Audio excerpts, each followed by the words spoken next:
Hi guys, ako lang nagupit sa aking buhok guys. Wala tayong pang parlor. Ayan guys, oh. Ginupit ko na. Ito na maiksi. Hindi pantay guys. Oh, ito mahiksi. Ito mahaba.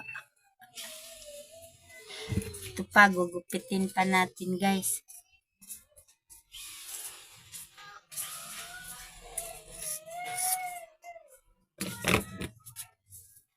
Papagupit ko na lang sa iba. Iksi na yung buhok ko guys, oh.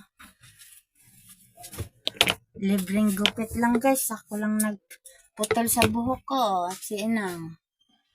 Tingnan nyo guys kung pantay ba sa likod. Diba? Ganyan guys. Hindi na kailangan nagpunta ng parlor. Putol. Guys kasi humaba ng buhok ko.